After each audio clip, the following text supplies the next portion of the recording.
This episode of SESSLERS Something is brought to you by Full Sail. All right, there was that moment, a caesura, for those of you who love your fancy English words. It's usually taught as a pregnant pause.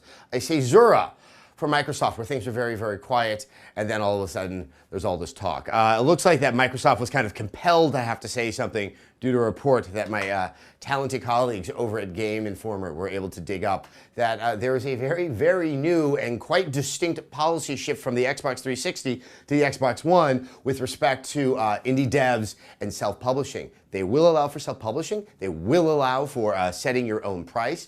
More interestingly, you can actually develop right on the Xbox One. As they like to put it, it is its own dev kit. And after there was some kind of concern about how much of the memory allotment would be afforded to someone who wanted to take advantage of that, it looks like it's just as much as any AAA developer would like to get their hands on in terms of the horsepower that's in the Xbox One. This is an interesting turn of events. A lot of people, myself included, thought that this was a reversal of a policy. It is definitely a change from what's happening on the Xbox 360, but I was under the impression, and this plays into my whole sense, that we're drawing our own narratives about what's happening in this console war, and I fell victim to this as well.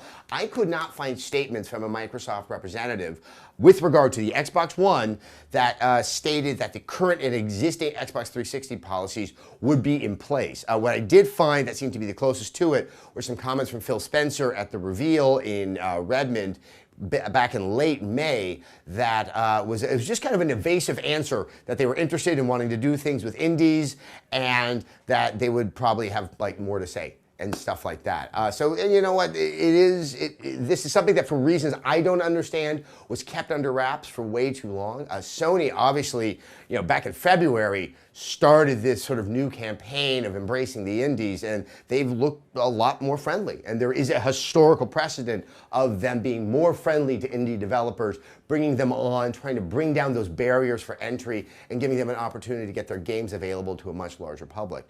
Well, Microsoft seems to be doing the same thing. I'm not a fan of saying that they're trying to just, keep pace with what Sony is doing. I think this policy must have been something that has been worked on for a while. That's not something you can just flip a switch on. As I said before, they really should have said this earlier. But what is the long-term means of this? For both Sony and Microsoft, I don't see them making a lot of money on these programs and on these policies, especially when you start to put in the self-pricing, because that allows someone to sell something for 99 cents. There's not a huge cut that you get when something is being sold for 99 cents. What I do like is it's good PR. It shows that there is something happening out there in the independent game community, in that development community, and they're trying to give a platform where things can be made available and we can watch experiments take place. Experiments that are good, experiments that are bad. That is so healthy to get out there into the ecosystem and to just kind of get that learning. I think the long-term advantages for both systems is that they can start to eyeball some real talent.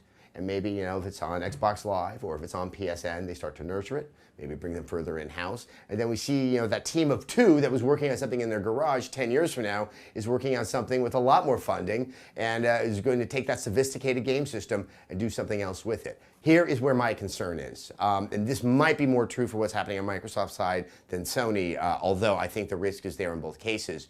Curation. Anybody who's gone to the Apple App Store knows it is filled with bullshit. If you want that one product, there are 25 clones of it. They're standing between you and it.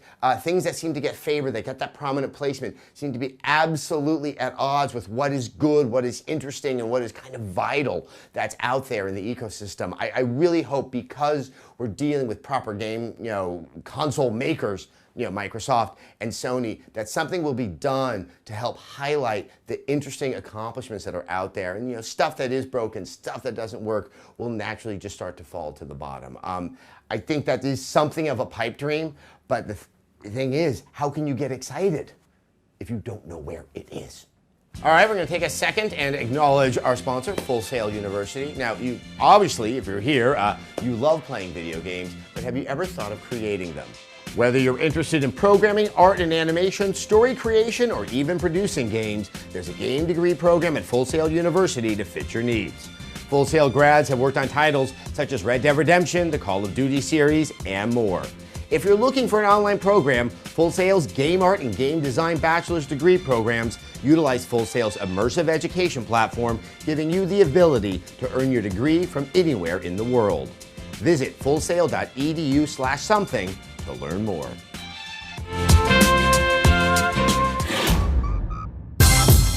Okay, so just so you know, I'm taping this on a Friday, and hey, you know what? I haven't been seeing many questions in the comment section below. I think it's because I've forgotten to ask you guys to put questions there. So here it is. Put more questions there.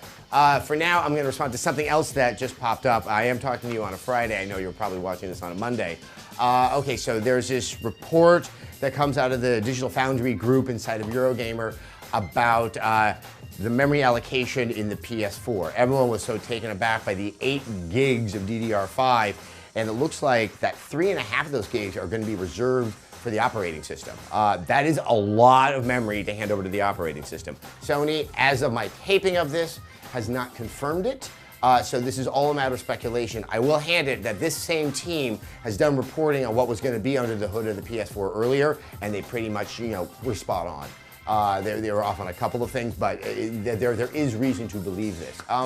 People are freaking out. Oh no, I thought I was getting this 8 gigs of DDR5, but now we're only going to be getting this 4.5. There's panic. Don't panic. As one colleague of mine over at Polygon said, I think a lot of people have never gone through one of these console launches before. These numbers, these specifics, they really don't signify much until we see what happens in the hands of the developers.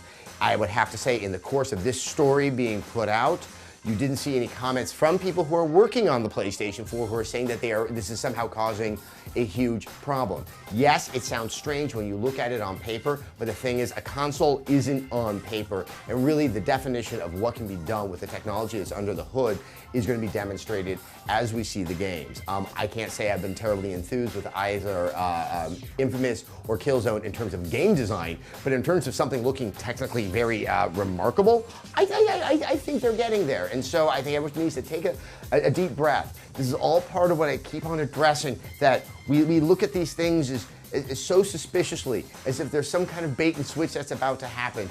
These are very large, expensive launches of technology, and there is thought that goes into it. Sometimes that thought is really, really bad, but no one probably said, hey, let's just take 3.5 gigs of this memory and put that over to the operating system for shits and giggles. I don't see that happening. Hopefully we'll hear something more clear from Sony going on in the future, but for now, stop looking for the demons that are sitting in the corner, because many times it's just a clown.